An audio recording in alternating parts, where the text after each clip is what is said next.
इस रील पर 16 million views थे, लेकिन मोदी सरकार ने आईटी एक्ट का मिसयूज करके इसे इंडिया में ब्लॉक करवा दिया। यह है हालत आज के दिन दोस्तों देश में फ्रीडम ऑफ स्पीच की। अगर आप मोदी की तारीफ करो तो ये आपकी फिल्में बड़े पर्दे पर चलवा देंगे, लेकिन अगर आप मोदी की असलियत दिखा दो कॉमेडी के जरिए भी, तो ये आपके वीडियोस को सोशल मीडिया पर पे भी नहीं रहने देंगे। लेकिन पता है क्या है, इन लोगों को एहसास नहीं है कि जनता में कितनी ताकत है।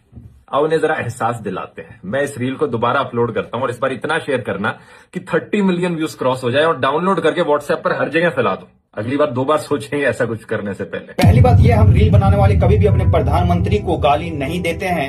हमें हमारा संस्कार अच्छे से पता है। कुछ मुझको विशेष प्रेम करने वाले लोग भांति भांति के रील बनाते हैं, कोई इसको प्री प्लान बड़ा ड्रामा है ऐसा कहते हैं। ये सारी गालियां मैं सुनता हूं।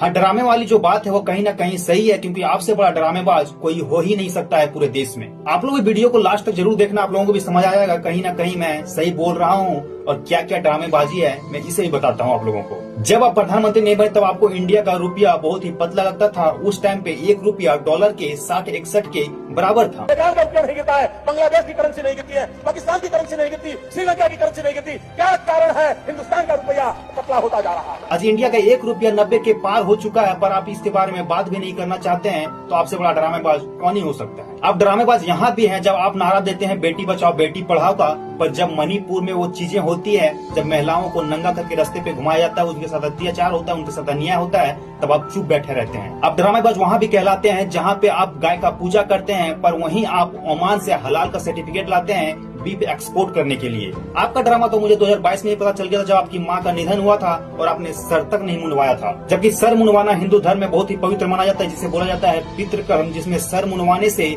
आत्मा को शांति मिलता है। आपने खुद की माँ को आत्मा का शांति नहीं दे पाया और उस टाइम आप बोलते थे कि मेरी माँ को कुछ लोग गाली दे रहे हैं जो कि हमको बुरा लग रहा है। चलिए, गाली नहीं देना चाहिए था, आपको बुरा लगा अच्छी बात है, पर आप वो सोचिए जब किसी के बहन किसी के बेटियों के साथ रेप होते हैं और वो रेपिस्ट बेल पे बाहर घूमते हैं, तब वो घर वाले जब देखते होंगे तब उसे कैसा लगता होगा। वो ड्रामा तो आपका तब दिखता है जब वही रेपिस्ट लोग आपके पार्टी में मिलते हैं। या आप हमारे देश के प्रधानमंत्री हैं, इस चीज का हम लोग आदर करते हैं, पर सवाल पूछना हम लोगों का काम है। हम लोग सवाल पूछेंगे। जय हिंद, जय भारत। घूम फिर करके फिर तनाव आ गया।